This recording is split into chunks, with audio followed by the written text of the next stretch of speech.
প্রত্যেক ফরজ নামাজের পর যে আয়াতুল কুরসি পড়ে জান্নাতে যাওয়ার জন্য তার একটাই বাধা, মৃত্যু। মওত হয়ে গেলে জান্নাতে চলে যাবে।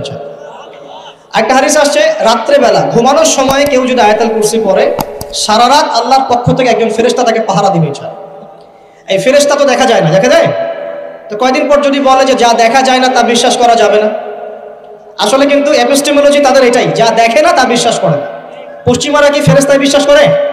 কেন করে না? এটা তো একটা প্রশ্ন, উত্তরটা আমি বলছি আপনাদের।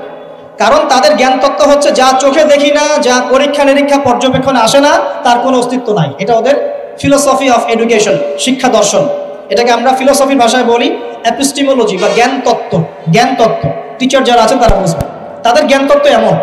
আর আমাদের জ্ঞান তত্ত্ব উল্টা, টোটালি ডিফারেন্ট। আমরা কি বলি? আমরা বলি ওয়াকুলিল হাক্কু মির রাব্বিকুম, সত্য আল্লাহর পক্ষ থেকে আসে। আমরা বলি যে অদৃশ্যে বিশ্বাস না করা পর্যন্ত কেউ মুমিনই হতে পারবে না। ইমানের কয় পিলার? ইমানের কয় পিলার? 6 পিলার। আমানতু বিল্লাহি, আল্লাহর প্রতি বিশ্বাস করলাম, ওয়া মালাইকাতিহি, তার ফেরেশতাগণের প্রতি, ওয়া কুতুবিহি, আল্লাহ পাকের আসমানি কিতাব সমূহের প্রতি, ওয়া রুসুলিহি, আল্লাহ পাকের রাসূলগণের প্রতি, ওয়াল ইয়াউমিল আখির, পরকালের প্রতি, ওয়াল কদরি খায়রিহি ওয়া শাররিহি, তাকদীর বা ভাগ্যের ভালো মন্দের প্রতি। এই 6টার একটাও কি চোখে দেখা যায়? আল্লাহকে দেখেছেন? ফেরেশতা দেখেছেন? আমাদের নবীকেও কি দেখেছেন? শুধু কোরআনটা আপনি চোখের সামনে দেখছেন, আর কিচ্ছু আপনি দেখছেন না। পরকাল দেখেছেন? তাকদীর ভাগ্য দেখেছেন? কিচ্ছু দেখি নাই। এই 6টা পিলারে বিশ্বাস না করতে পারলে কেউ মুমিন হতে পারবে না। পারবে? আলিফ লাম মিম যালিকাল কিতাবু লা রাইবা ফি হুদাল লিল মুত্তাকিন। কারা মুত্তাকি? আল্লাযীনা ইউমিনুনা বিল গায়বি। এই যে 6টা গায়েবে যারা বিশ্বাস করে এরা হলো মুমিন, মুত্তাকি। তাহলে আমাদের জ্ঞানের ভিত্তিটা কি? আমরা অদৃশ্য বিশ্বাস করি, আর ওদের জ্ঞানের ভিত্তি হচ্ছে ওরা চাক্ষুষ যা দেখে তাতে বিশ্বাস করে। এই জায়গাতেই তো পার্থক্য জ্ঞানতাত্ত্বিক। এই কারণেই ওরা ফেরেশতায় বিশ্বাস করে না, আল্লাহ বিশ্বাস করে না, নবী রাসূলগণে বিশ্বাস করে না। তারা বলছে আল্লাহর সন্তান আছে, নাউযুবিল্লাহ। হ্যাঁ, তারা আসমানি কিতাবে বিশ্বাস করছে না, তার ধর্মের কনসেপ্টে বিশ্বাস করছে না। তারা পরকাল, পুনরুত্থান, হাসর, কিয়ামত, মিজান, ফুলসিরাত কিছুই বিশ্বাস করে। বিশ্বাসগত পার্থক্য এখানে। এখন মুমিন মুসলিম হিসাবে আমরা বিশ্বাস করি আল্লাহ পাকের ফেরেশতা আছে না নাই? আছে। এখন এই ফেরেশতারা 8জন ফেরেশতা, বড় বড় 8জন ফেরেশতা, তারা আল্লাহ পাকের আরশটাকে ধরে রেখেছে। কয়জন ফেরেশতা? 8জন। এই 8জন ফেরেশতা আল্লাহর আরশকে টেনে নিয়ে আসবে কিয়ামতের মাঠে। বলেন সুবহানাল্লাহ। আল্লাহ পাকের এমনও ফেরেশতা আছেন যারা একটা ফুৎকার দিবে, জাস্ট একটা ফু, এক ফুৎকারে পুরো মহাবিশ্ব ধ্বংস হয়ে যাবে। এত শক্তিশালী ফেরেশতা আছে আল্লাহ পাক।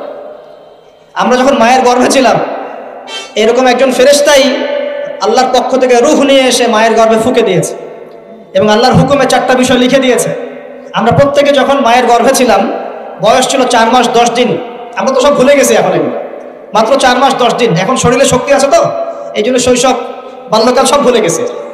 আবার একদিন শরীরে শক্তি থাকবে না, তখন আবার আল্লাহ আল্লাহ করা শুরু করে।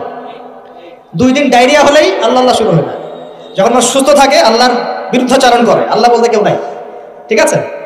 তো ওই ফেরেশতা লিখে দিয়েছেন 4টা জিনিস আল্লাহর পক্ষ থেকে। 1, সেই ব্যক্তির হায়াত কতটুকু হবে। 2, দুনিয়াতে রিজিক পাবে, কি কি রিজিক পাবে। 3 নাম্বার, তার কাজগুলো কি কি হবে, দুনিয়ায় কি কি কাজ করবে সে। আর 4 নাম্বার, তার সৌভাগ্য, সে সৌভাগ্যবান হবে না দুর্ভাগ্যবান হবে, মানে জান্নাতি হবে না জাহান্নামী হবে। এটা লিখে দেওয়া হয়ে গেছে। এখন এরকম 8জন বড় বড় ফেরেশতা আল্লাহর আরশটাকে ধরে রেখেছে। আর আমরা বলছি কুরসির কথা। এই কুরসি আসমান জমিনকে ঘিরে আছে। আর আয়াতুল কুরসি যে ব্যক্তি তেলাওয়াত করবে ইনশাআল্লাহ তাআলা আল্লাহর পক্ষ থেকে একজন ফেরেশতা তাকে সারা রাত পাহারা দিবে ইনশাআল্লাহ। এই কুরসির উপরে কি আছে? এই কুরসির উপরে আছে মহাসাগর। কি আছে? অ্যামেজিং না?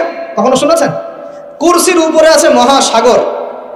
কানা আরশুহু আলাল মা। আল্লাহ পাক সূরা হুদের মধ্যে বলেছেন আল্লাহর আরশটা ছিল পানির উপরে। কিসের উপরে?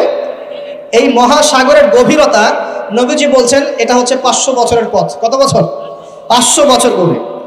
আর আমরা যে সাগর দেখি, এই সাগরের নিচে কি আছে কে বলতে পারবে?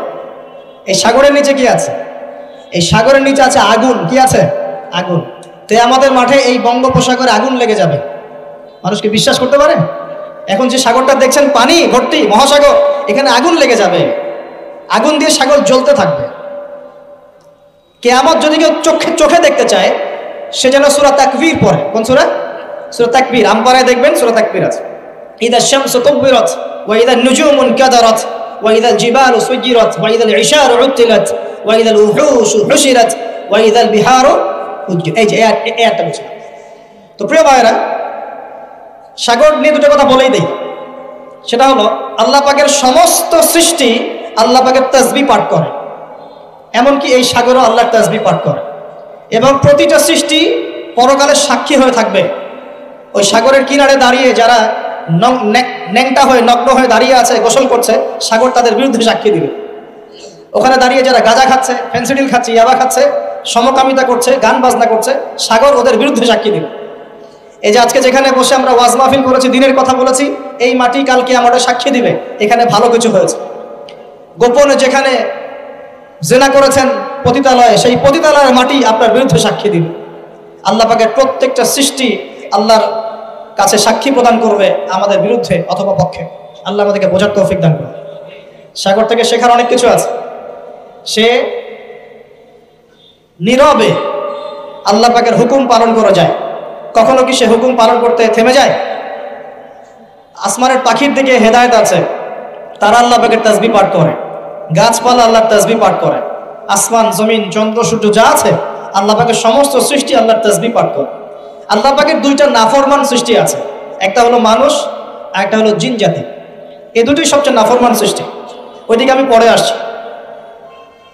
সাগর কি শেখায়? বিনয়ী হতে শেখায়। কারণ সে অনেক শক্তিশালী, সে অনেক শক্তিশালী এবং প্রচুর সম্পদে ভরা। এই সাগর এই পুরো এলাকার বা পুরো দেশের কোটি কোটি মানুষের রিজিকের উৎস। এই সাগর, তার ভিতরে আল্লাহ রিজিক আছে, সম্পদ আছে। অনেক সম্পদে পরিপূর্ণ থাকার পরেও সাগর খুব শান্ত, তার মধ্যে খুব উদ্ধত অহংকারী আচরণ দেখা যায়।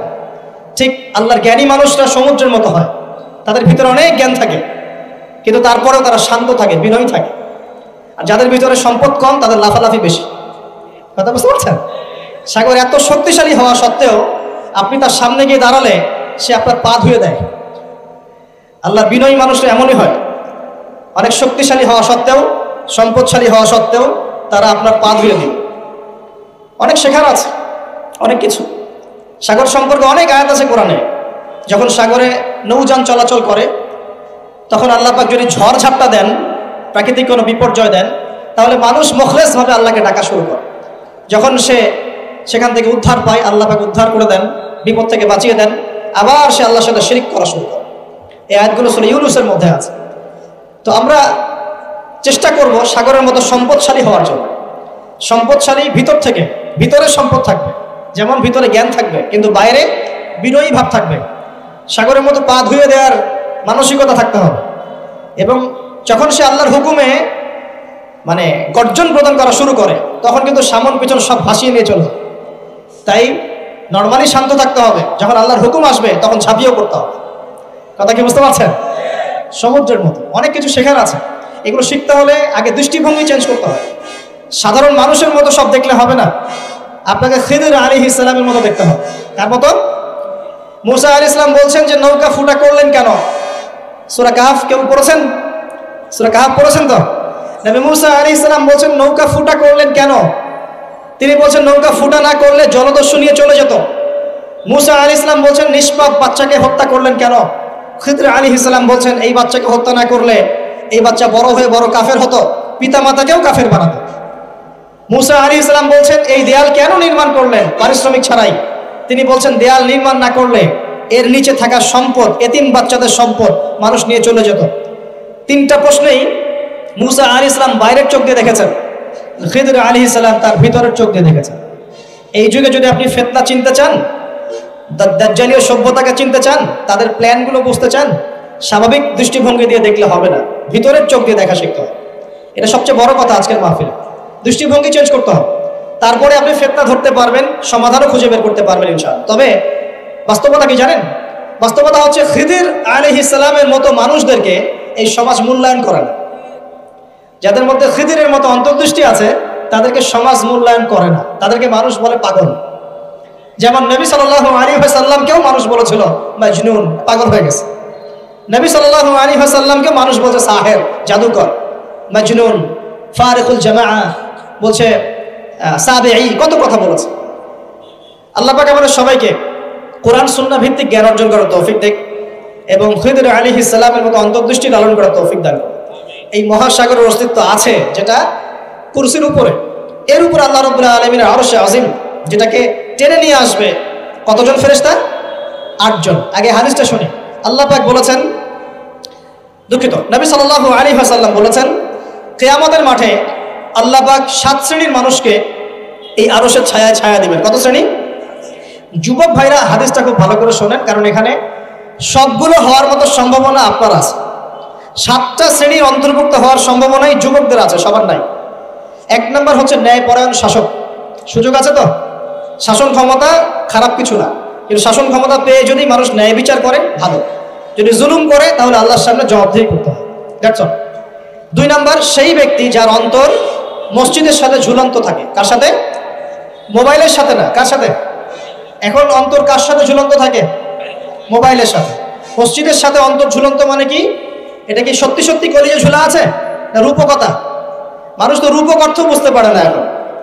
মানে আপনি নামাজের জন্য, জামাতে নামাজ পড়ার জন্য উদ্গ্রীব হয়ে থাকেন, এটা হলো মসজিদের সাথে ঝুলন্ত হৃদয়।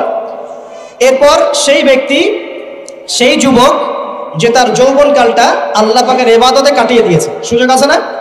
আছে কি নাই? যুবকদের সুযোগ আছে কি নাই? 4 নাম্বার সেই ব্যক্তি বা সেই 2 ব্যক্তি যারা একে অপরকে আল্লাহর জন্য মহব্বত করে। বয়ফ্রেন্ড গার্লফ্রেন্ড ট্রেডিশন বলা হচ্ছে না, বয়ফ্রেন্ড গার্লফ্রেন্ডের হারাম জেনার ভালোবাসা বলা হচ্ছে না। কি বলা হচ্ছে? দিনের জন্যে, আল্লাহর জন্যে দুজন পরস্পরকে ভালোবাসে, আল্লাহর জন্যেই বিচ্ছেদ ঘটে। 5 নাম্বার সেই ব্যক্তি যাকে, যুবক ভাই শোনেন ভালো করে, সেই ব্যক্তি যাকে কোনো সুন্দরী নারী জেনার জন্য ডাকে, সুন্দরী উচ্চ বংশের কোনো মেয়ে নিজেই জেনা করার জন্য ডাকে, কিন্তু যুবক বলে আমি আল্লাহকে ভয় করি, ইন্নী আখাফুল্লাহ, আমি আল্লাহকে ভয় করি। এরকম যুবক আছে এখনো বাকি সমাজে? এখন তো ইচ্ছা করেই মানুষ জেনা করে। এখন তো জেনা এত সহজ, মানুষ 1000, 1500, 2000 টাকা দিয়ে জেনা করতে পারে। এই সমাজে জেনা সহজ, বিয়ে হয়েছে কঠিন। এই সমাজে জেনাটা সহজ হয়ে গেছে, বিয়েটা কঠিন হয়ে গেছে।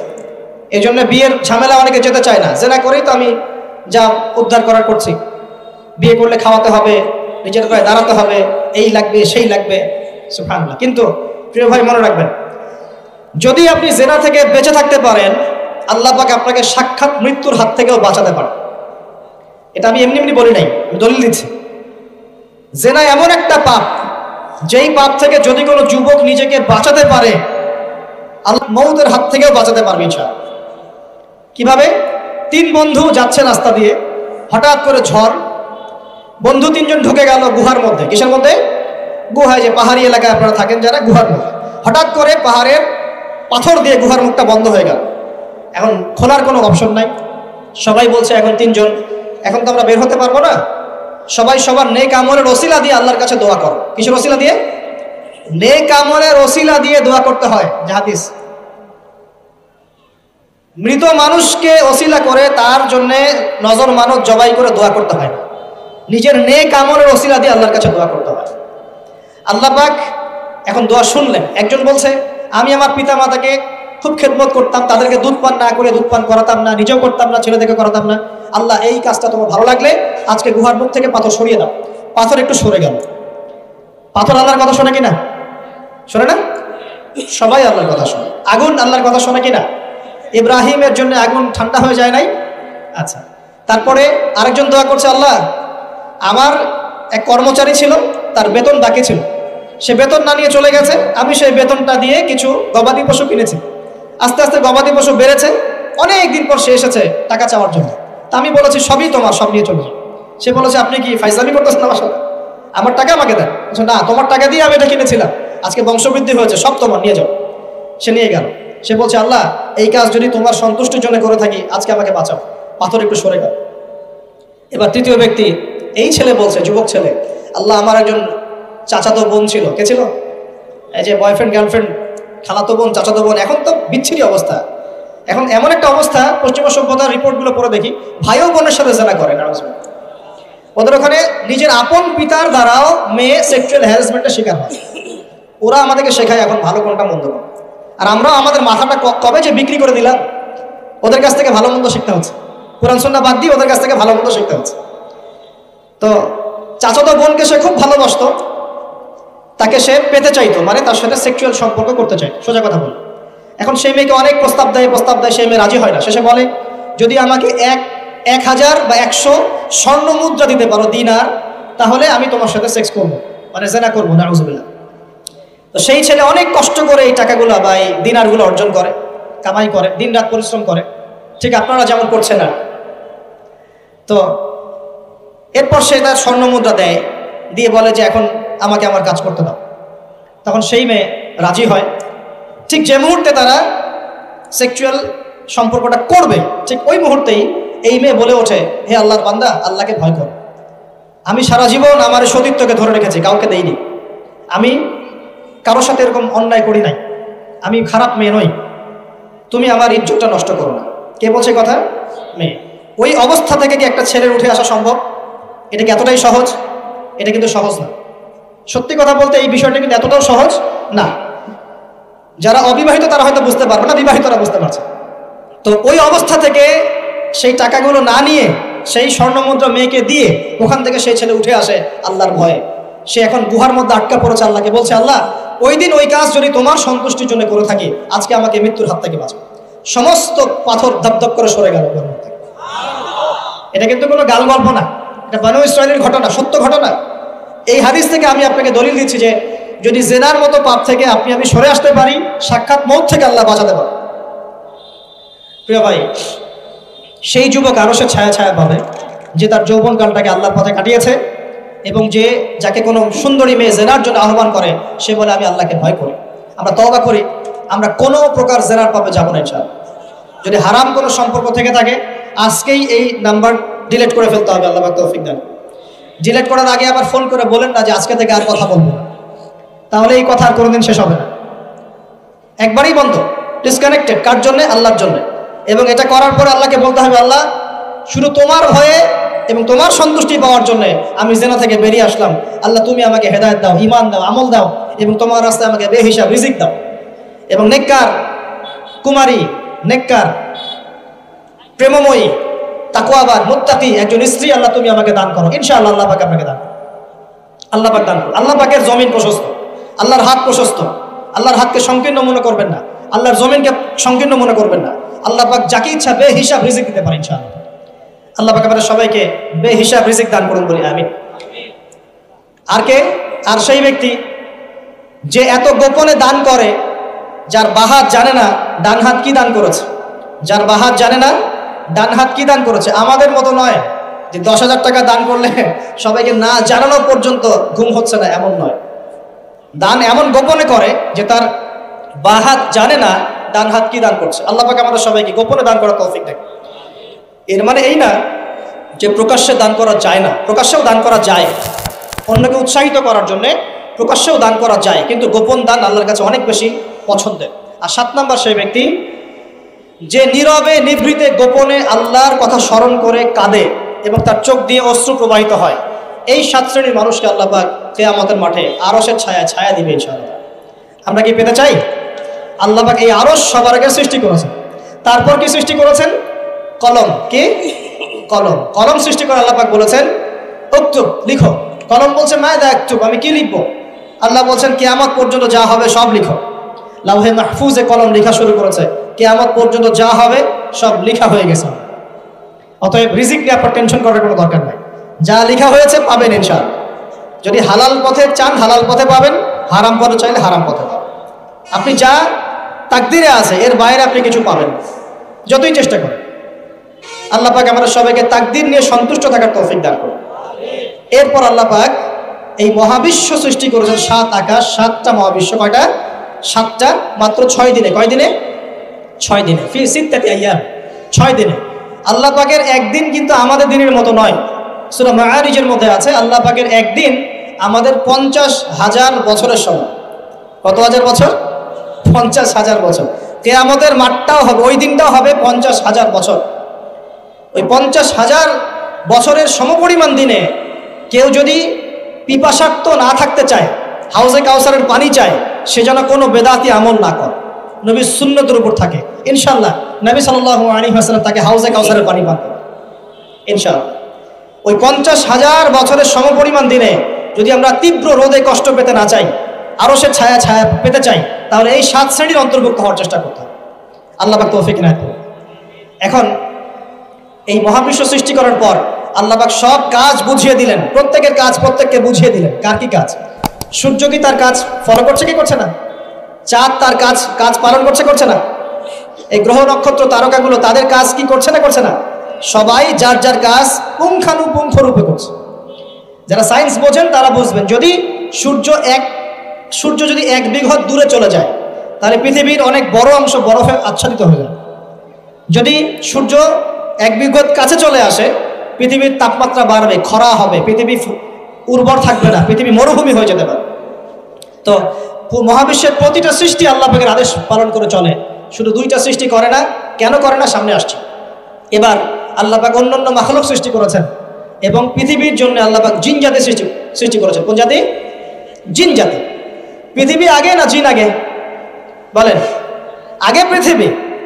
জিন জাতিকে সৃষ্টি করে আল্লাহ পাক পৃথিবীতে থাকার সময় দিয়েছিলেন। তারা তাই করেছিল, আজকের মানুষরা যাই করছে। তারা আল্লাহ পাকের বিরুদ্ধাচরণ করা শুরু করেছে, আল্লাহ পাক তাদেরকে ধ্বংস করে দিয়েছে। তবে একজনকে রেখে দেওয়া হয়েছে। কাকে? তার নাম হচ্ছে ইবলিস। কি নাম? ইবলিস। সে আল্লাহর বড় আবেদ ছিল। আল্লাহর ইবাদত করতে করতে করতে সে এমন একটা মর্যাদা পেয়ে যায় যে ফেরেশতাদের উপরে আল্লাহ পাক তাকে মর্যাদা দিয়ে দিচ্ছে। ফেরেশতাদের সর্দার বানিয়ে দেওয়া হয়েছে। কাকে? ইবলিসকে।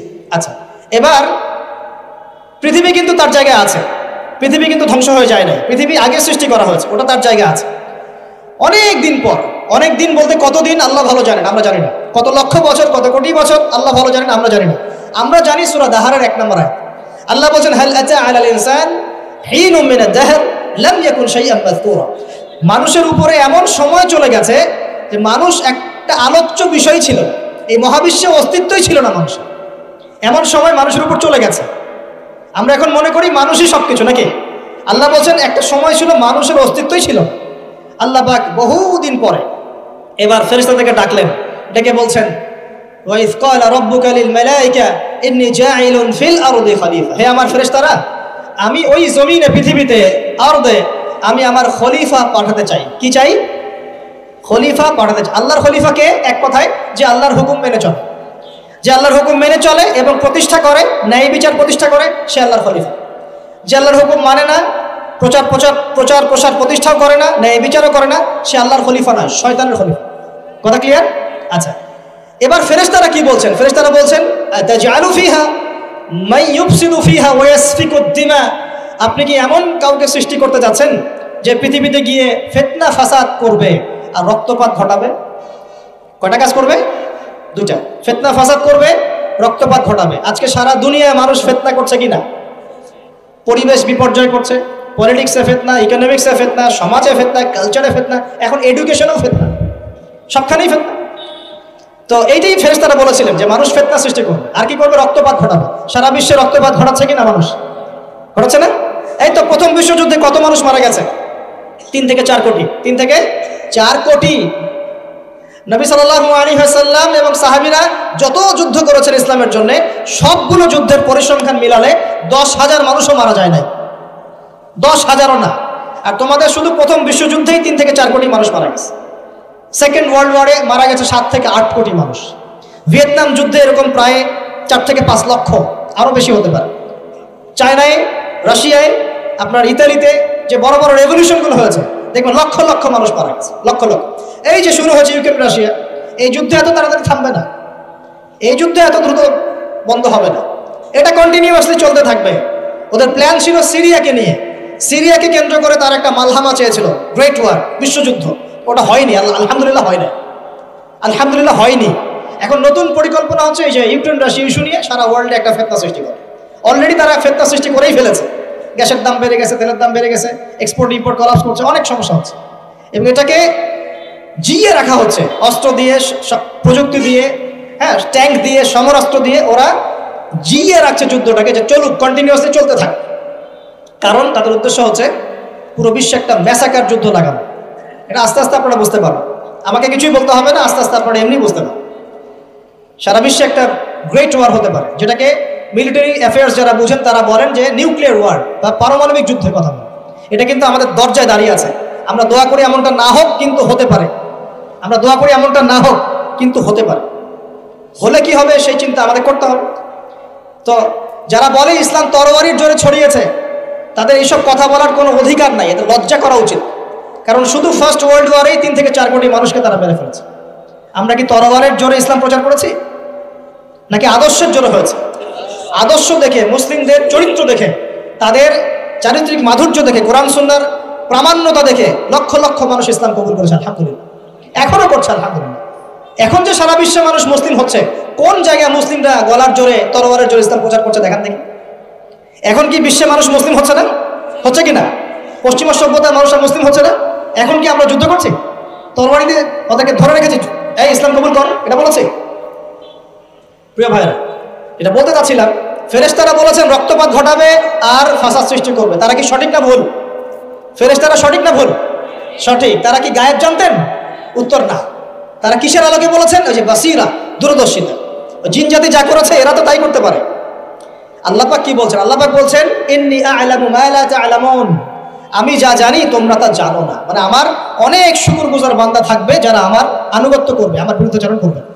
আমরা ওই বান্দাদের অন্তর্ভুক্ত হতে চাই, আল্লাহ পাক কবুল করুন বলিয়া। এটা বলে রাখি যে জান্নাতের 120টা কাতার হবে। কয় কাতার? 120 কাতার। এর মধ্যে 80টা কাতার হবে উম্মতে মুহাম্মাদের মধ্য থেকে। এবার আল্লাহ পাক আদম আলাইহিস সালামকে সৃষ্টি করলেন নিজ হাতে। সূরা সাদের মধ্যে আল্লাহ পাক বলেছেন খালাকতু বিয়াদাই, আমি নিজ হাতে ওকে সৃষ্টি করেছি। আল্লাহর হাত কেমন সেটা ব্যাখ্যা করার দরকার নাই, এগুলো নিয়ে চিন্তা করতে যাবেন। আল্লাহ পাকের মতোই, কারোর সাথে সাদৃশ্যপূর্ণ নন। আল্লাহ পাক এবার আদম আলাইহিস সালামকে সৃষ্টি করে নাম শিক্ষা দিলেন। ওয়াল্লামা আদামাল আসমাআ কুল্লাহা, এই মহাবিশ্বের যত জ্ঞান আল্লাহ পাক আদম আলাইহিস সালামকে শিক্ষা দিলেন। বলেন সুবহানাল্লাহ। এখান থেকে দলিল পেলাম আমাদের পিতা বানর থেকে হয় নাই, আমাদের পিতাকে আল্লাহ পাক সৃষ্টি করেছে। আমাদের পিতাকে কে সৃষ্টি করেছেন? আল্লাহ রাব্বুল আলামিন। তাও আবার নিজ হাতে, মানে কি? ভালোবাসা দিয়ে, ভালোবেসে, মহব্বতের সাথে। এই খলাকতু বিয়াদাই, আমি নিজ হাতে সৃষ্টি করেছি, এই কথা মানুষ ছাড়া, আদম আলাইহিস সালাম ছাড়া অন্য কারোর জন্য আল্লাহ পাক বলেন নাই। অন্য সবার জন্য আল্লাহ পাক বলেছেন ইদা আরাদা শাইআন আইয়াকুলা লাহু কুন ফায়াকুন। যখন আল্লাহ পাক কিছু করতে চান খালি বলেন কুন, হও, ফায়াকুন, হয়ে যায়। ওখানে আল্লাহ পাক বলেন নাই সাগর সৃষ্টি করেছে হাত দিয়ে, এই গ্রহ নক্ষত্র সৃষ্টি করেছে আমার হাত দিয়ে। আল্লাহ পাক এমনটা বলেন নাই। আদম আলাইহিস সালামকে আল্লাহ পাক কত মহব্বত করেন, আল্লাহ পাক বলছেন যে আমি তাকে আমার নিজ হাতে সৃষ্টি করেছি। আর আজকে তোমরা শেখাচ্ছ মানুষকে আস্তাগফিরুল্লাহ যে মানুষ বানর থেকে হয়ে যায়। কত বড় কুফরি, কত বড় শিরক, কত বড় লজ্জা। নিজের সম্মান মানুষ নিজে ভাবে নষ্ট করতে পারে, নিজের সম্মান নিজে নষ্ট করতে পারে। আমাদেরকে আল্লাহ সৃষ্টি করেছেন আদম আলাইহিস সালাম থেকে। তারপরে যান, শুধু সৃষ্টি করেন নাই, আল্লাহ পাক সমস্ত নাম শিক্ষা দিয়েছেন। নাম মানে এখানে শুধু নাম, মঙ্গল, নেপচুন, প্লুটো এগুলো না। নাম মানে হচ্ছে জ্ঞান। নাম মানে কি? জ্ঞান। একটা এক্সাম্পল দেই, যখন আপনি বাচ্চাকে বলেন যে A for Apple, A for কি? অ্যাপল যে শিখাচ্ছেন, অ্যাপল বলতে কিন্তু সে শুধুমাত্র একটা ওয়ার্ড শিখে না, ও কিন্তু শিখে অ্যাপল মানে একটা এমন কিছু যেটা খেতে হয়। কি করতে হয়? খেতে হয়। যখন আপনি শেখান এ ফর অ্যান্ট, ও বুঝতে পারে অ্যান্ট হচ্ছে একটা সৃষ্টি, এটা চলাচল করে, কালো কালো দেখতে, ও কিন্তু মাথার মধ্যে ওটা ছবি এঁকে নেয়। তো এটা নাম মানে শুধু নাম না, জ্ঞান। আল্লাহ পাক আদম আলাইহিস সালামকে সমস্ত জ্ঞান শিক্ষা দিলেন। আল্লামাল ইনসান মা লাম ইয়ালাম, আল্লাহ বলছেন আমি মানুষকে সেই জ্ঞান শিক্ষা দিয়েছি যা মানুষ জানতো না। মানে আমরা সৃষ্টিগতভাবে জ্ঞানী ছিলাম না, আল্লাহ পাক জ্ঞান শিক্ষা দিয়েছেন। কোন জ্ঞান শিক্ষা দিয়েছেন? যে জ্ঞান ফেরেশতাদেরও ছিল না। বলেন সুবহানাল্লাহ। আল্লাহ পাক জ্ঞান শিক্ষা দিয়ে ফেরেশতাদের সামনে নিয়ে গিয়ে বলছেন তোমরা এই নামগুলো বলো দেখি। ফেরেশতারা বলছেন লা ইলমা লানা ইল্লা মা আল্লামতানা, আল্লাহ আমাদের তো সেই জ্ঞান নাই, যা আপনি শিখিয়েছেন অতটুকুই জানি, এর বেশি জানি না। এবার আল্লাহ পাক বলছেন ইয়া আদম আম্বিহুম বিআসমাইহিম, আদম তুমি সব নাম বলে দাও দেখি। আদম আলাইহিস সালাম সমস্ত নাম ধর করে সব বলে দেন। আমাদের পিতা জ্ঞানী ছিলেন না? ছিলেন না? আল্লাহ পাক নিজে তাকে জ্ঞান শিক্ষা দিয়েছে। আর আমরা বলছি মানুষ আস্তাগফিরুল্লাহ অন্য প্রাণী থেকে আসছে। সুবহানাল্লাহ, কত অদূরদর্শী মানুষেরা, কত সুদূর প্রসারী একটা কুফরি মতবাদ। এবার আল্লাহ পাক আদম আলাইহিস সালামকে বলছেন তুমি নাম বলে দাও, তিনি সব নাম বলে দিলেন। এবার গিয়ে আল্লাহ পাক ফেরেশতাদেরকে বলছেন এবার তোমরা একটা কাজ করো, ইয কুলনা লিল মালাইকাতি ইসজুদু লি আদম, তখন আল্লাহ পাক বলছেন যে আমি ফেরেশতাদেরকে বললাম তোমরা সবাই এখন আদমকে সিজদা করো। বলেন সুবহানাল্লাহ। কত সম্মান আমাদের পিতার। মহাবিশ্বে ফেরেশতাদের সামনে আল্লাহ পাক তাকে সিজদা করালেন ফেরেশতাদেরকে দিয়ে। ফাসাজাদু, সবাই সিজদা করলো, ইল্লা ইবলিস। কে সিজদা করলো না? ইবলিস। এখানে একটা বিষয় মনে রাখেন, আমাদের পিতাকে কিসের কারণে সম্মানিত করা হয়েছে? শারীরিক গঠন, চেহারার সৌন্দর্য, টাকা পয়সা, রিজিক, কোনটার কারণে? এইটাই মনে রাখবেন। মুসলিম উম্মাহ যদি আজকে সারা বিশ্বের নেতৃত্ব দিতে চায়, সবাইকে জ্ঞানী হতে হবে, জ্ঞানের বিপ্লব ঘটাতে হবে। বলেন সুবহানাল্লাহ, বলেন আমিন। এই জ্ঞানের বিপ্লব ঘটাতে পারলে ইনশাআল্লাহ মুসলিম উম্মাহ আবার সেই জায়গায় যাবে যেখান থেকে আমরা এসেছি। জ্ঞান ছাড়া আমরা কিচ্ছু করতে পারবো না। আর এই জ্ঞান মানে শুধু একমুখী শিক্ষা নয়, জেনারেল শিক্ষা, ইসলামিক শিক্ষা, এই দুটাকে হারমোনিয়াসলি কম্বাইন্ড করতে হবে, করে এমন জ্ঞান অর্জন করতে হবে যে জ্ঞান দিয়ে বিশ্বকে আমরা চ্যালেঞ্জ করতে পারি। এটাই এই বিশ্বের সবচেয়ে বড় চ্যালেঞ্জ এখন, মুসলিমদের সবচেয়ে বড় চ্যালেঞ্জ এখন এটাই, ইসলামিক শিক্ষা এবং জেনারেল শিক্ষাকে একত্রিত করে এমন প্রজন্ম তৈরি করা যে প্রজন্ম আগামী দিনে উম্মাহকে নেতৃত্ব দেবে ইনশাআল্লাহ। এই একটা কাজ যদি কেউ করে যেতে পারে, আল্লাহ পাক তৌফিক দেখ, আমরা দোয়া করে আল্লাহ পাক এমন নেতা আমাদের উপরে নিয়ে আসুক যারা এরকম প্রজেক্ট লঞ্চ করতে পারে। বলেন আমিন। দোয়া করতে কোনো সমস্যা? অথবা যদি কেউ হাল না ধরে, আল্লাহ পাক যেন এমন কিছু মানুষ তৈরি করে দেন যারা এই জ্ঞানতাত্ত্বিক বিপ্লব নিয়ে কাজ করবে ইনশাআল্লাহ। এটা সবচেয়ে ইম্পর্টেন্ট কাজ এখন, না হলে আজকে থেকে 20-30 বছর পরে এই প্রজন্মকে আপনি আর খুঁজে পাবেন না। দেখবেন এমন প্রজন্ম চলে আসছে যারা বলবে আল্লাহর সাথে আমাদের কোনো সম্পর্ক নাই, নামাজ পড়বে না, রোজা রাখবে না, যাকাত দিবে না, আল্লাহকে চিনবে না। দেখে নিয়েন, আমরা দোয়া করি এমনটা না হোক, কিন্তু যদি আমরা হাল ছেড়ে দিই এখন, এমনটাই হবে সব। এটা খিদিরের দৃষ্টিভঙ্গি দিয়ে আপনাদেরকে বললাম, জ্ঞানতাত্ত্বিক রেভলিউশন দরকার। যদি কেউ কোনো উদ্যোগ না গ্রহণ করে, অ্যাটলিস্ট বাসায় পারিবারিকভাবে হলেও আপনাকে শেখাতে হবে সন্তানকে, কোনো অপশন নাই। এবার ফাসাজাদু, সবাই সিজদা করেছে ইল্লা ইবলিস, ইবলিস করে নাই। কেন করছে না? ইবলিসের সমস্যাটা কি? ইবলিসকে আল্লাহ পাক জিজ্ঞাসা করছেন, আল্লাহ পাক জিজ্ঞাসা করছেন, মা মানাআকা আল্লা তাসজুদা ইযা আমারতুক, আমি তোমাকে আদেশ করলাম আদমকে সিজদা করতে, কে তোমাকে নিষেধ করলো সিজদা করতে? ইবলিস বলছে, বেশি চালাক, বেশি বোঝে যারা, অতিরিক্ত বুদ্ধিজীবী। ইবলিস ছিল বেশি বুদ্ধিজীবী। ইবলিস ছিল কি? অতিরিক্ত মাত্রার বুদ্ধিজীবী। আচ্ছা না, আমাদের সমাজের কোন কিছু মানুষ, ও বলছে খালাকতানি মিন নার, আমাকে সৃষ্টি করেছেন আগুন দিয়ে, আগুন তো সুপিরিয়র মাটির চাইতে। ও খালাকতাহু মিন তিন, আর আপনি এই আদমকে সৃষ্টি করেছেন মাটি থেকে, কাদা মাটি দিয়ে, আমি কেন আদমকে সিজদা করতে চাই? যুক্তি, অতি যুক্তিবাদী, অতি বুদ্ধি। আল্লাহ পাক বলছেন, ফাখরুজ মিনহা ফাইন্নাকা রাজিম, এখান থেকে বের হয়ে যাও, তুমি অভিশপ্ত। ফাইন্না আলাইকা লা'নাতা ইলা ইয়াউমিদ্দিন, আমার আদেশ লঙ্ঘন করার কারণে কিয়ামত পর্যন্ত তোমার উপর লানত, অভিশাপ বসবে। আল্লাহ পাক তাড়িয়ে দিলেন, একদম থ্রোন অ্যাওয়ে। আমরা বলি না আউযু বিল্লাহি মিনাশ শাইতানির রাজিম, রাজিম শব্দের মানে হচ্ছে বিতাড়িত, থ্রোন অ্যাওয়ে, কার্সড, যাকে অভিশাপ করা হয়েছে। এবার ভালো করে শোনেন প্রিয় ভাই, ইবলিসের এই স্টেটমেন্টগুলো শোনেন। এবার ইবলিস বলছে, রব্বি আনজিরনি ইলা ইয়াউমি ইউবআসুন, এই স্টেটমেন্টটা ভালো করে শোনেন। ইবলিস বলছে রব্বি, হে আমার রব। ইবলিস বলছে রব্বি, হে আমার রব। ইবলিস বলছে রব্বি, হে আমার রব, আমাকে অবকাশ দিন, আনজিরনি, আমাকে অবকাশ দিন, ইলা ইয়াউমি ইউবআসুন, কিয়ামত দিবস পর্যন্ত। ইবলিস আল্লাহকে বিশ্বাস করে কি করে না? ইবলিস আস্তিক না নাস্তিক? বলেন। ইবলিস বলছে রব্বি, রব্বি মানে কি? হে আমার রব। রব্বি মানে রব না, রব্বি মানে আমার রব। রব্বুন মানে রব, রব্বুহু তার রব, রব্বুহুম তাদের রব, রব্বুকা মানে তোমার রব, রব্বুকুম মানে তোমাদের রব, রব্বি মানে কি? আমার রব, রব্বুনা আমাদের রব। এটা গ্রামার, বুঝতে পারছেন? ইবলিস বলছে রব্বি মানে কি? হে আমার রব, আনজিরনি, আমাকে অবকাশ দিন, ইলা ইয়াউমি ইউবআসুন, কিয়ামত দিবস পর্যন্ত। ইবলিস আস্তিক না নাস্তিক? তাহলে এখন বলেন তো, আমরা যারা দুনিয়াতে আল্লাহকে অস্বীকার করছি তারা ইবলিসের চেয়ে বড় না ছোট? দলিল দিলাম তো, নাকি এমনি এমনি বললাম? আচ্ছা, আল্লাহ পাক বলছেন যাও, ফাইন্নাকা মিনাল মুনজারিন, তোমাকে অবকাশ দেয়া হলো, কারণ কিয়ামত পর্যন্ত সময় আল্লাহর কাছে খুব বেশি কিছু না, একদিনেরও কম, অল্প সময়, একটা সকাল একটা সন্ধ্যার মতো। ঠিক আছে, দিলাম, যাও। এবার ইবলিস চ্যালেঞ্জ করছে। এই চ্যালেঞ্জটা আমাদের সবাইকে মনে রাখতে হবে, সারা জীবন ইবলিসের এই স্টেটমেন্টটা মনে রাখতে হবে। সেটা কি? ইবলিস বলছে ফাবিমা আগওয়াইতানি, সূরা আরাফ পড়ে দেখবেন। ইবলিস বলছে ফাবিমা আগওয়াইতানি, আপনি যে আদমের কারণে আমাকে আজকে বের করে দিলেন জান্নাত থেকে, লাআকুদান্না লাহুম সিরাতাকাল মুস্তাকিম, আমি সেই আদমের সরল পথে ওত পেতে বসে থাকবো, চুপটি ঘাপটি মেরে বসে থাকবো, ঘাপটি মেরে ওর জন্য বসে থাকবো। আর সুম্মা লাতিয়ান্না মিন বাইনি আইদিহিম, আমি অবশ্যই তার সামন থেকে আসবো। সুম্মা লাতিয়ান্নাহুম মিন বাইনি আইদিহিম, আমি আদম সন্তানদের সামন থেকে আসবো, সামন থেকে মানে সরাসরি ওয়াসওয়াসা দিব। ওয়া মিন খালফিহিম, পেছন থেকে আসবো মানে পিছন থেকে ওয়াসওয়াসা দিব। ওয়া আন আইমানিহিম, ডান দিক থেকে ওয়াসওয়াসা দিব। ওয়া আন শামাইলিহিম, বাম দিক থেকে আসবো। ওয়া লা তাজিদু আকসারাহুম শাকিরিন, আপনি বেশিরভাগ আদম সন্তানকে শুকরগুজার পাবেন না। ইবলিস ঠিক বলেছে না ভুল বলেছে?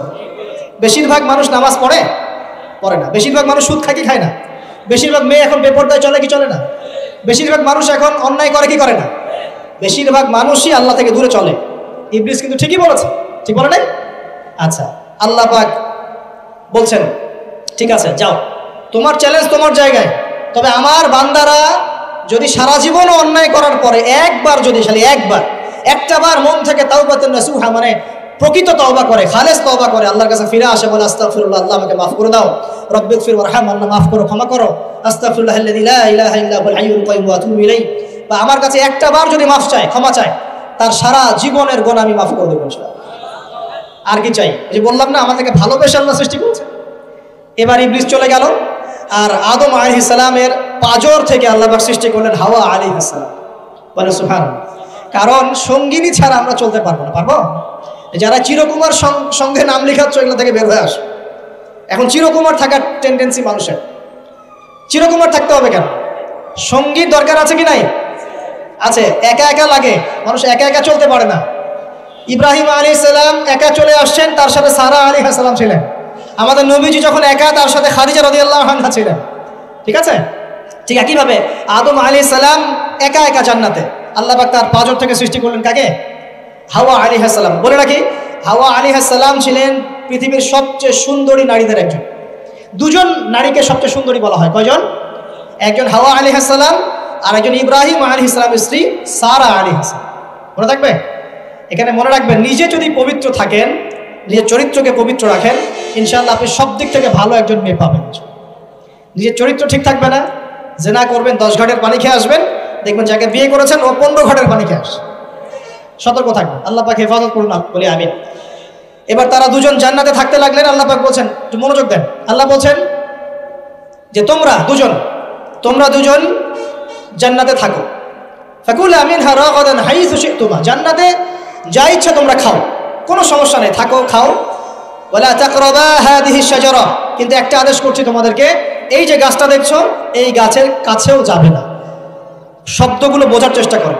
আল্লাহ পাক বলছেন না যে গাছের ফল খাবে না, আল্লাহ পাক বলছেন গাছের কাছেও যাবে না।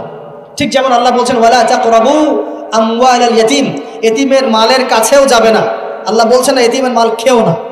আল্লাহ বলছেন ওয়ালা তাকরাবু জিনা, জেনার কাছেও যেও না। আল্লাহ কিন্তু বলছেন না জেনা করো না। ঠিক একই ভাষায় আল্লাহ পাক বলছেন ওয়ালা তাকরাবা হাদিহি শাজারা, তোমরা দুজন এই গাছের কাছেও যাবে না। That's all. আর কোনো সমস্যা নাই, জান্নাতে থাকো। এবার তারা জান্নাতে থাকতে লাগলেন। থাকতে থাকতে এক পর্যায়ে ইবলিস ওয়াসওয়াসা দেওয়া শুরু করলো। কি ওয়াসওয়াসা দিল যে আমাদের পিতামাতা সেখানে চলে গেলেন? ভাবার বিষয় তো নাকি? কি এমন বললো ইবলিস যে তা আমাদের পিতামাতা রিসিভড হয়ে গেলেন? এই কথাটা আছে সূরা তাহা। কোন সূরা?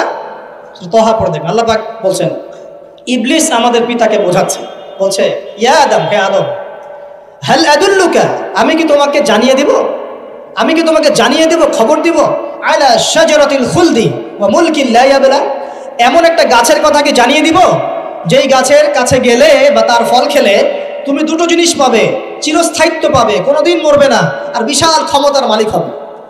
অন্য আয়াতে আসছে যে তোমরা ফেরেশতা হয়ে যাবে। এই দুটো কথা। তাহলে কি প্রলোভন দিল? চিরস্থায়িত্বের প্রলোভন এবং কি অমরত্বের প্রলোভন, অমরত্ব এবং ক্ষমতা। একটু মনোযোগ দেন, এই দুনিয়াতে যারা আল্লাহর পথ থেকে বিচ্যুত হয়ে গেছে বেশিরভাগ এই দুটো ক্ষমতার ফাঁদে, না হলে দুনিয়ার এই যে মোহ, অমরত্ব, দুনিয়ার জীবন নিয়ে পড়ে থাকা, এই দুনিয়ার প্রেমেই মানুষ নিজের পথ হারিয়ে ফেলেছে। এই দুটোই হয়েছে। এক পর্যায়ে পিতা মাতা চলে গেলেন, ফল খেয়ে ফেললেন, যদিও বা ফল খাওয়ার কথাটা কোরআনে নাই, কোরআনে আছে তারা গাছের কাছে চলে গেলেন। কি হলো গাছের কাছে যাওয়ার পরে? ফালাম্মা যাকাশ শাজারা, আল্লাহ পাক বলছেন যখন তারা গাছের কাছে চলে গেলেন, ভাই লক্ষ্য করেন, যখন তারা গাছের কাছে চলে গেলেন প্রথম যে ঘটনা ঘটলো, বাদাত লাহুমা সাওআতুহুমা, তাদের যে কাপড় ছিল জান্নাতের কাপড়, গায়ে কাপড়টা ধাপাস করে খুলে পড়ল। এখানে যদি আপনার কাপড়টা খুলে যায় কেমন লাগবে? বা কেউ যদি জোর করে কাপড় আপনার খুলে ফেলে কেমন লাগবে? কেউ যদি 10 জন জোর করে ধরে আপনার কাপড় খুলে দেয় কেমন লাগবে? আপনি নিজের জীবনের চাইতে বেশি কাপড়টা ধরে রাখার দিকে মনোযোগী হবেন না? আমাদের পিতা মাতাকে শয়তান জান্নাতে ফেরেশতাদের সামনে নগ্ন করে দিল, কাপড় খুলে পড়ে গেল। তার মানে জান্নাতে আমাদের পিতা মাতাকে নগ্ন করেছে কে? ইবলিস। তাহলে দুনিয়াতে যারা এখন আমাদের গা থেকে কাপড় খুলতে চায়, বেপর্দায় চলতে চায়, পর্দাকে কুপ্রথা বলে, কুসংস্কার বলে, যারা বলে যে অশ্লীলতার বিপ্লব ঘটুক, পোশাকের কোনো বাধা ধরা নিয়ম না থাকুক, সবাই স্বাধীন, যারা নগ্নতা অশ্লীলতার প্রচার প্রসার চায়, যারা মুসলিমদের গা থেকে কাপড় খুলতে চায়, এরা তাহলে কার হয়ে কাজ করছে? যেই কাজ শয়তান করেছে জান্নাতে, ওই কাজই তারা করছে এখন জমিনে। কথা কি প্রমাণ করতে পারলাম? প্রথম দুর্ঘটনা কোনটা? প্রথম দুর্ঘটনা এটা নয় যে তারা আল্লাহর হুকুম আহকাম ত্যাগ করেছেন, আল্লাহকে অস্বীকার করেছেন, কুফরি করেছেন, শিরিক করেছেন, এগুলো হয়নি প্রথমে। সর্বপ্রথম দুর্ঘটনা হয়েছে গা থেকে কাপড় খুলে পড়ে গেছে, তাও জান্নাতে, সবার সামনে। এবার আমাদের পিতামাতার কি অবস্থা চিন্তা করেন, লজ্জাস্থান প্রকাশিত হয়ে গেছে। এবার তারা জান্নাতের গাছের পাতা ছিঁড়ে ছিঁড়ে ছিঁড়ে গা এই লজ্জাস্থান ঢাকা শুরু করলেন। এটা সূরা আরাফের মধ্যে আছে। এবার আল্লাহ পাক তাদেরকে বললেন, আলাম আকুল লাকুমা, আমি কি তোমাদের দুজনকে বলি নাই, ইন্নাশ শাইতানা লাকুমা আদুউম মুবিন, শয়তান তোমাদের স্পষ্ট শত্রু, আমি কি তোমাদেরকে বলি নাই? এবার আমাদের পিতামাতা দরদর করে চোখের পানি ফেলে দিয়ে আল্লাহকে বলছেন, রব্বানা যালামনা আনফুসানা ওয়া ইল্লাম তাগফির লানা ওয়া তারহামনা লানাকুনান্না মিনাল খাসিরিন। এই দোয়া করার পর আল্লাহ পাক তাদেরকে মাফ করে দিলেন, বলে সুবহানাল্লাহ। কিন্তু জান্নাতে আর থাকা হলো না, জান্নাতে আর থাকা হলো না। আমরা অনেকে মনে করি এই ঘটনার কারণে হয়তো আল্লাহ পাক তাদেরকে নামিয়ে দিয়েছেন, এই কথাও ঠিক না। কেন ঠিক না? কারণ আল্লাহ পাক দুনিয়া সৃষ্টি করেছেন আগে, আর আল্লাহ আগেই মানুষ সৃষ্টি করার আগেই আল্লাহ পাক বলেছেন দুনিয়াতে আমার খলিফা পাঠাবো। তার মানে দুনিয়াতে যে আদম আলাইহিস সালামকে পাঠানো হবে এটা আগে থেকেই লেখা ছিল, এটা পরীক্ষা। এবার নামিয়ে দিচ্ছেন আল্লাহ পাক, কুল নাহবিতু মিনহা জামিআ, তোমরা সবাই এখন নেমে যাও। কে কে নেমে যাও? আদম, হাওয়া, ইবলিস সব নেমে যাও। কোথায় নেমে যাও? দুনিয়াতে নেমে যাও। ফাইম্মা ইয়াতিয়ান্নাকুম মিন্নি হুদান, দুনিয়াতে তোমাদের কাছে আমার পক্ষ থেকে হেদায়েত আসবে। কি আসবে? হেদায়েত মানে আল্লাহর কিতাব এবং নবী রাসূল আসবে। ফামান তাবিআ হুদায়া, যারা আমার হেদায়েতকে মেনে চলবে, ফালা খাউফুন আলাইহিম ওয়ালা হুম ইয়াহজানুন, তাদের কোনো টেনশন নাই, কোনো ভয় নাই। যে জান্নাত থেকে এসেছো ওখানেই ফিরে আসবে ইনশাআল্লাহ। কিন্তু ওয়াল্লাযীনা কাফারু ওয়া কাযযাবু বিআয়াতিনা, যারা আমার আয়াতকে মিথ্যা প্রতিপন্ন করবে, অস্বীকার করবে, ফাউলাইকা আসহাবুন নার, এরা হবে জাহান্নামের অধিবাসী। হুম ফিহা খালিদুন, তারা সেখানে ওই শয়তানের সাথে চিরস্থায়ী হবে। এই দর্শনটা কি সহজ না কঠিন? দুনিয়াতে যাচ্ছ যাও, এই দুনিয়ার জীবন চিরস্থায়ী নয়, নির্দিষ্ট টাইম দেওয়া হয়েছে। এখানে মাতাউন ইলাহিন, এখানে নির্দিষ্ট সময়ের জন্য তোমাদেরকে রিজিক দেওয়া হবে, আবাসস্থল দেওয়া হবে, স্ত্রী সন্তান, বাড়ি গাড়ি সব দেওয়া হবে, তবে এটা চিরস্থায়ী নয়। এখানে হেদায়েত আসবে, কোরআন সুন্নাহ আসবে, আল্লাহর ওহী আসবে, নবী রাসূল আসবেন। তোমরা যদি এই ওহী মেনে চলো, নবী রাসূলের আনুগত্য করো, আবার সেই জান্নাতে ফিরে আসবে ইনশাআল্লাহ, কোনো টেনশন নাই, কোনো ভয় নাই। কিন্তু যদি এই দুনিয়ার সংক্ষিপ্ত জীবনে শয়তানের তাবেদারি করা শুরু করো, তাহলে শয়তানের সাথেই পরকালে জাহান্নামে থাকতে হবে, জান্নাতে যাওয়া হবে। এই হলো পরীক্ষা। এবার আমরা দুনিয়াতে নেমে আসলাম, তার মানে আমরা এই দুনিয়ার বাসিন্দা ছিলাম না জান্নাত থেকে আসছি? দুইটা বিষয় একদম স্পষ্ট। আমাদের পিতা হচ্ছেন আদম আলাইহিস সালাম, যিনি বানর ছিলেন না মানুষ ছিলেন, এক। আর দুই নাম্বার, আমরা এই দুনিয়াতে বিবর্তনবাদের মধ্য দিয়ে আসি নাই, সরাসরি জান্নাত থেকে আসছি। আল্লাহ পাক আদম আলাইহিস সালামকে জান্নাত থেকে দুনিয়াতে পাঠিয়েছে, জান্নাত থেকে সরাসরি দুনিয়াতে পাঠিয়েছে। বরং কোরআন এর উল্টা কথা বলেছে। কি কথা? কোরআন সূরা বাকারায় বলছে একটা জাতি ছিল, তার নাম বনু ইসরাঈল। কি নাম? এই বনু ইসরাঈলের মধ্যে একটা দলকে আল্লাহ পাক বলেছিলেন শনিবারের দিনে মাছ ধরবে না। কি বলেছেন? শনিবারে, এই যে সাগর আছে আপনাদের মনে করেন, এই শনিবারে মাছ ধরবে না। তো বনু ইসরাঈল বেশি চালাক, অতি চালাক, যারা ওই যে প্যালেস্টাইন দখল করে বসে আছে, ওরা দাবি করে আর কি, আসলে এরা সত্যিকারের বনু ইসরাঈল নয়, এরা ইউরোপিয়ান জিউস, এরা কিন্তু সত্যিকারের বনু ইসরাঈল নয়। এখন এরা অতি চালাক, মাছ ধরে নাই, কিন্তু মাছ ধরার বাদ দিয়ে রাখছে।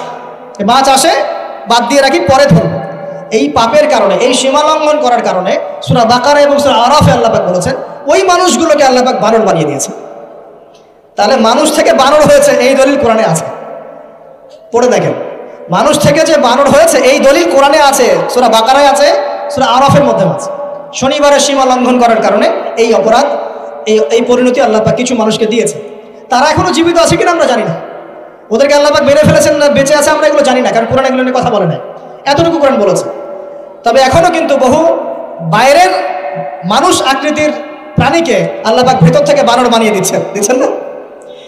এটা নিয়ে একটা কথা বলতে চাই, সেটা হলো কিয়ামতের আগে আগে আরো কিছু মানুষকে আল্লাহ পাক কিন্তু শূকর এবং বানরে পরিণত করবেন। এই হাদিসটা কি জানেন? হাদিসটা শুনে রাখেন, এটা আখিরুজ জামান বা কিয়ামতের আলামত সংক্রান্ত হাদিসগুলোর মধ্যে পাবেন। আল্লাহ রাসূল সাল্লাল্লাহু আলাইহি ওয়াসাল্লাম বলেছেন কিয়ামতের আগে আগে আমার উম্মতের মধ্যে, ভালো করে শোনেন, কিয়ামতের আগে আগে আমার উম্মতের মধ্যে একদল মানুষ বের হবে যারা মদ পানকে হালাল মনে করবে। কাকে? মদ পান করাকে হালাল মনে করবে, যারা বাদ্যযন্ত্র, গায়িকা, নায়িকা এগুলো নিয়ে নর্তকী নাচাবে রাতের বেলা, এগুলোকে হালাল মনে করবে, যারা অশ্লীলতা বেহায়াপনাকে জায়েজ করে নিবে, ঠিক আছে, এরকম কয়েকটা পাপের কথা বলে নবীজি বলছেন একদিন সকালবেলা আল্লাহ পাক তাদেরকে ঘৃণিত বানরে পরিণত করবে। এটা হবে সামনে, কখন কিভাবে হবে আল্লাহ ভালো জানে। এবার আমি কনসেপ্টে চলে আসি। এই যে পৃথিবীতে নেমে আসলাম, তাহলে আমরা কোত্থেকে আসছি ভাই? আমরা কি পৃথিবীর অধিবাসী ছিলাম? আমরা জান্নাতে ছিলাম, ওখান থেকে আল্লাহ পাক পাঠিয়েছে। এবার পৃথিবীতে এসে আদম আলাইহিস সালামের যুগে খুব একটা দুর্ঘটনা ঘটে নাই, একটা ঘটেছে। কয়টা? একটা। ভাই হাবিলের কুরবানি কবুল হয়, কাবিলের অন্তর্দাহ হয়, জ্বালা হয়। কেন হাবিলেরটা কবুল হবে, কাবিলের কেন হচ্ছে না? এই হিংসার বশবর্তী হয়ে কাবিল হাবিলকে হত্যা করে ফেলে। হত্যা করে লাশটা দাফন করার পদ্ধতিও তার জানা ছিল না। আল্লাহ কাককে পাঠালেন, কাককে দেখে সে শিখল। প্রথম দুর্ঘটনা হচ্ছে হাবিল কাবিলের দুর্ঘটনা। বলে রাখি, আজকেও নিজের ভাইয়ের বেশে বহু কাবিল মুসলিম সমাজের মধ্যে ঘুরে বেড়ায়। নিজের ভাইয়ের লেবাসে, পোশাকে, সুরতেই বহু কাবিল এখনো কিন্তু মুসলিম সমাজে ঘুরে বেড়ায়। তো আমরা কাবিলদেরকে কাবিলের পরিণতি সম্পর্কে সচেতন করতে চাই। হাবিল বলেছিল, তুমি যদি আমাকে মারতে আসো, আমি তোমাকে মারার জন্য হাত বাড়াবো না। হাবিল জান্নাতে যাবে আর কাবিল জাহান্নামে যাবে। কেন কাবিল জাহান্নামে যাবে? নবীজি বলেছেন, পৃথিবীর প্রথম হত্যাকাণ্ড সংগঠিত করেছে কাবিল। এই কারণে পৃথিবীতে যত খুন হবে, সমস্ত খুনের পাপের একটা অংশ কাবিলের আমল নামায় যোগ করা হবে। বলে নাউজুবিল্লাহ। একটা কথা মনে রাখবেন, সদকায়ে জারিয়া যেমন আছে, গুনাহে জারিয়াও আছে। একটা মদের দোকান দিয়েছেন, যত মানুষ মদ খাচ্ছে, সমস্ত গুনার একটা অংশ আপনার কাঁধে আসছে। সিনেমা হল করেছেন, মানুষ সারাদিন নেকড়া ছবি দেখে, নগ্ন ছবি দেখে, যত মানুষ এখানে পাপ করবে, সমস্ত পাপের একটা অংশ আপনার কাঁধে যাবে। আবার একটা মাদ্রাসা করেছেন, যত মানুষ এখানে দ্বীনি ইলম শিখবে, এই নেকির একটা অংশ আপনি পাবেন। মরে গেলেও কবরে পাবেন। আল্লাহ পাক আমাদের সবাইকে সদকায়ে জারিয়া করার তৌফিক দেয়।